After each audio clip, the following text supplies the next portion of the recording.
This audio has been censored for your listening pleasure. Click the Rumble or Spotify link in the description to listen in its authentic form. So, for example, when I ran in Vancouver, I was running in all of Vancouver. And in Chilliwack, I believe it's the same.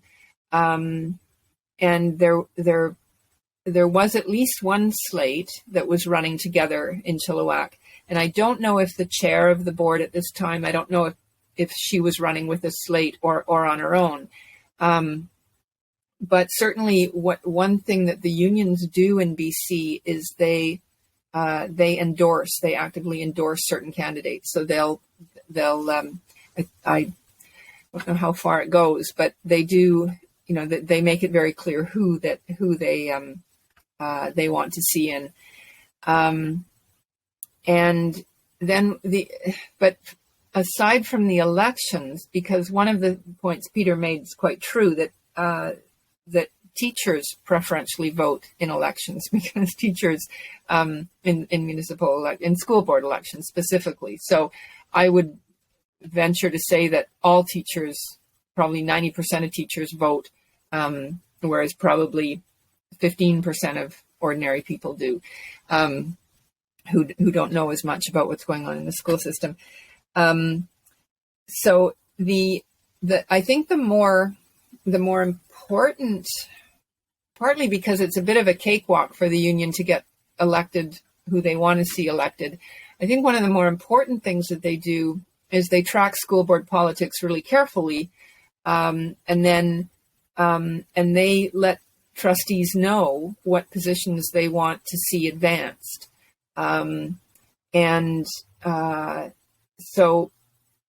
So for example, and the way that the unions are organized, and I'm pretty sure, I think it's the same in Ontario. So we have the BC Teachers Federation, which is the umbrella organization for the whole province. And then we have local teachers unions, which are affiliated with the BC Teachers Federation. In Ontario, you're organized by elementary and secondary, and also you've got your Catholic union. But I think the principle is the same, that you have a provincial organization that has these local affiliates.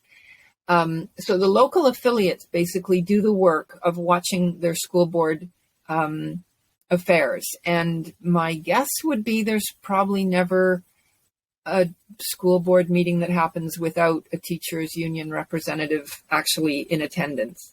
And they write letters to the trustees about the issues that come up.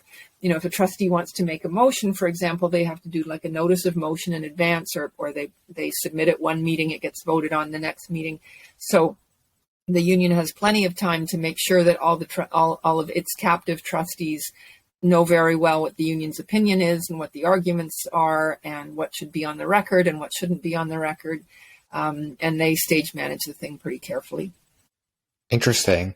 So you've mentioned that the union pushes for certain things to move forward. In regarding to gender ideology, I've never thought that we're going to get to this point. If we keep this up, where do you see, what are the next steps that they're looking to push?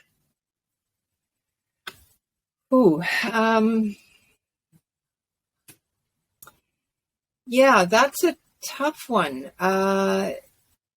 If I'm looking at the gender activists themselves, then I am seeing,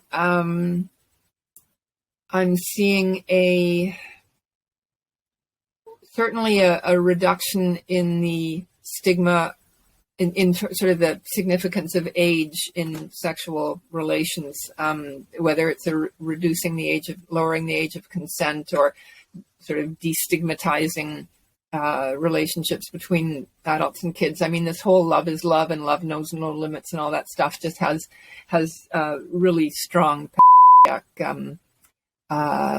connotations. And I think it's becoming pretty clear that they don't have a lot of respect for the boundaries of childhood. If I'm talking about the union specifically, I have to be honest and say I am not quite sure where they want to see it go. I'd have to give that some thought. That's a good question. Peter, what do you think? Well, it is a good question. I mean, what I'm generally seeing at a high level with the entire public education system is increasingly there's this mentality where I would describe it as anything goes. And people in any position of authority seem increasingly reluctant to set standards of any sort and to raise objections that might be based on, traditional notions of what considered proper behavior or proper social custom or etiquette. And, they seem to be doing that almost out of a sense of paralysis and fear of essentially being yelled at, for lack of a better way to put it, and potentially having to deal with a public uproar if they say or do the wrong thing. But the problem with that is that when you start relaxing all of these standards in the schools, if we get into this mentality where anything goes, then, well, first of all, the dress codes go. They've already done away with dress codes for many of the school boards, so the students can, for the most part, wear almost anything they want. The one thing that I would add, in addition to what Karin just mentioned, there's a certain subculture, I think is referred to as furries, where people dress up as animals, essentially, and it seems to be associated with people, for whatever reason, I don't automatically understand why, but it's associated with the LGBTQ kind of broader subculture. And I want to be fair because I know a lot of people who are LGB who are completely opposed to this kind of nonsense, and many of them who oppose trans, gender ideology as well. And I don't think it's fair to lump all these people together in one group, which is what sometimes happens.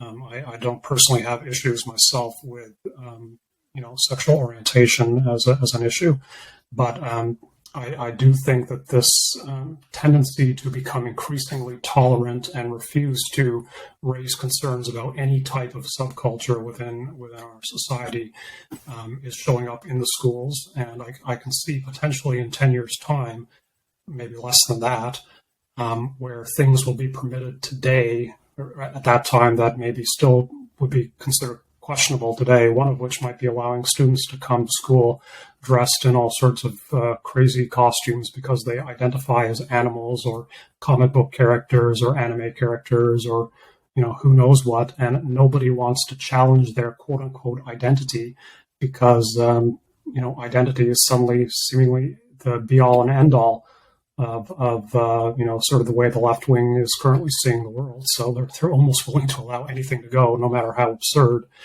And the inevitable outcome of that is that, we will see, as much as I hate to say it, there will be attacks on the notion of age as being a limiting factor in adult-children relationships. It's only, I think, a matter of time.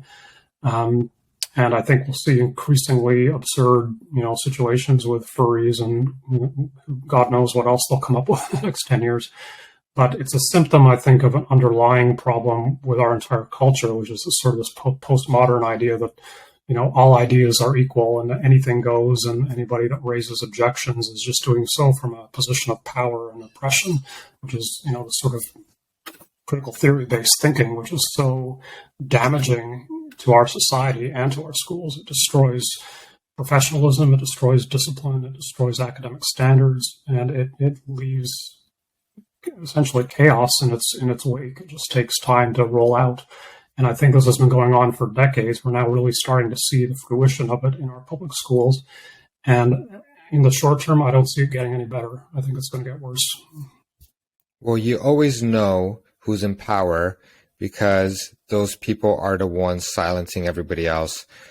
And it's very interesting to see the people in power are the ones saying, we're fighting for the oppressed, while anybody that speaks out against just the most insane behavior, like I said, like minors and soliciting minors for things, having conversations, disclosing their sexuality to minors, having books to educate minors, saying that this is human right. So let's say best case scenario, this it is a protected human right that does not give somebody protection to say, well, it's a human right, therefore I can just have a minor.